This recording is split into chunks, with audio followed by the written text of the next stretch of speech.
Hey guys, welcome back to the channel. Today we are doing another tier list. This time we are ranking all the workers in the game. We will try to dive a bit deeper and take a closer look at all the pros and cons of the units. By the end you will get why I placed them where I did. So, let's get into it. The first dude on the list is Bonesinger. You can see all his stats like Caste, build time, movement speed and health. His pros? He's got a 120 range teleport, can bind enemies in a melee, only costs 45 blue, repairs for just 20% of the unit's original build cost, which is way lower than the usual 75%, and quick order. Oh, and don't forget his Raise Tomb ability, which can seriously mess with enemy production. All of that is pretty huge. As for the cons, I'd say just the usual slow movement speed and not much hit points.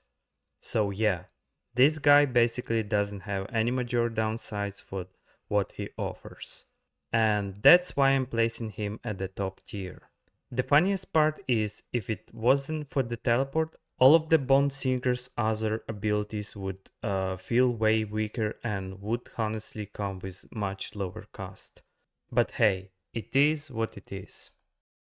Next up, Gretchins. They're the fastest workers in the game and they can recover by reinforcing their squad. But here's the catch. Individual models don't regenerate on their own. So you really have to keep eye on their numbers and reinforce them in a time, which means more micro. Otherwise, they will all be sitting at 5 hit points and just drop that for someone sneezing on them. They can turn invisible to enemies if you want this to research, which is a nice bonus. As for the damage, honestly, it's not even worth talking about. Maybe they will kill a half dead heretic if they are lucky, but that's about it. One big plus is their reinforcement. It not only keeps them alive longer, but also means a single Gretchin squad, once reinforced, can build at 133% speed. Other factions can get similar effect too, but they have to pay for extra workers. That said, the reinforcement rate isn't super fast. It takes 25 seconds and there's no way to speed it up. Overall, they've got some strong upsides but also some big downsides, so I'm placing them somewhere in the middle. Heretic basically has only one ability that's really worth talking about, and that's forced labor. Without this ability, he'd easily be the worst worker in the game. So, if you're playing this faction, using this ability isn't optional, it is a must. Without it, you are stuck with basically the weakest worker, and on top of that, some extra downsides. He can only repair 15 hit points per second, while the standard is 30, and he has no way to heal himself. Luckily though, that one ability completely makes up for all of that. So yeah, all things considered, taking into account the ups and the downs, I would say Heretic earns a solid B tier spot. Necron Scarabs are super versatile and absolutely essential units. They got a sign range of 35 and can detect invisible units from that same distance, which is a huge plus. I already talked about the benefits of squad reinforcement back when we covered Gretchins, so I'll just say this. For Scarabs, both reinforcement and production are completely free. They can also cap and decap points, which saves your main army from having to do that. Now, for the downsides, technically reinforcement takes 40 seconds and building one from scratch takes 80 seconds. But that gets better as you capture more points and you speed up. The only thing that doesn't scale is the speed of capping and decapping, but honestly these downsides only matter at the very beginning of the game.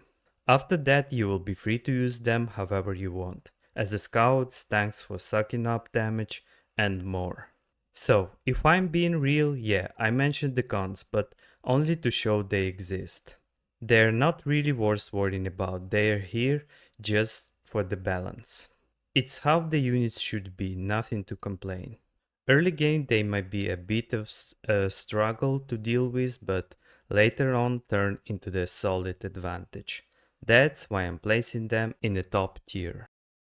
The Space Marine Servitor is super uninteresting unit. No abilities, nothing fancy, and honestly not much to say about him.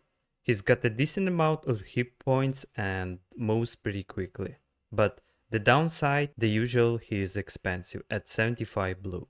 So for now I'm placing him in the C tier, just in case someone worse shows up later. But at the moment, yeah, this is the weakest one so far. Ecclesiarchal Servitor is pretty much the same as the previous one, but this one actually has an ability, and to be honest, it's not bad at all.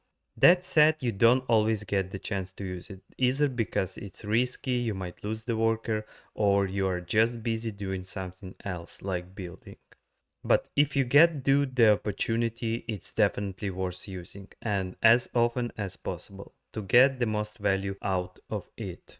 Still, this ability will never be a massive advantage, since it's pretty heavily limited. If it wasn't for those limits, it would be honestly on par with the Eldar's Ray Stomp.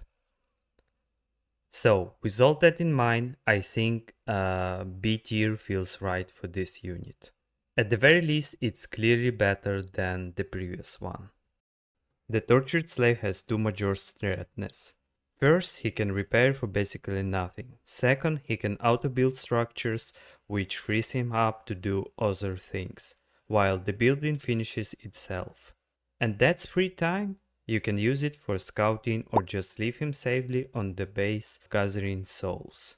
Ideally, you should set him up to build at least 2 or even 3 structures at once. That way you're really getting max value without needing to produce extra workers. Honestly, if you play it right, one single worker could be enough for the whole game. Of course, you can always get more if you need to repair vehicles or just want to speed things up. His downsides? Honestly, they're minor. Nothing that even comes close to outweigh the good stuff. That said, he doesn't have as many different advantages as some other top tier units, and the cons do exist, even if they are small. So overall, thanks to his strong utility and efficiency, I'm placing him in A tier. The Earth's Caste builder is basically just like the Space Marine Servitor, but with even less hit points. And yeah, that's pretty much seals it. This is the worst worker in the game, and I'm placing him right at the bottom, where he belongs. Just like his faction, honestly. I think that you will be hearing me rant about this faction more than once in the future, though maybe not too much. Still, even with all the broken, overpowered stuff they've got going on, their worker is not impressive.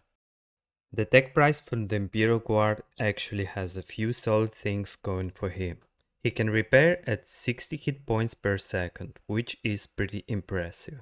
That said, both vehicles and buildings in this faction can only be repaired by one worker at a time, so he won't get bonus speed from stacking multiple Techpriests. Still, that means you can save on hiring more workers, and there is a cap anyway. You can only have 3 at once. He can also garrison inside buildings and shoot out of them, and yeah, that damage is actually not bad. On top of that, he's got a commander type armor, which is, well, not a huge deal, but still a nice bonus. Now, in terms of tying up enemy units in a midi, not really his thing. Unlike the Eldar worker, he can teleport into position, so it's not something you can rely on. But in a race situations, it might be still come in handy. There are some downsides, of course, so with all that considered, I'd say B tier feels right for this one. Alright, as always, thanks for watching. Don't forget to like, subscribe, comment and share the video if you enjoy it. That's all for me. Catch you in the next one.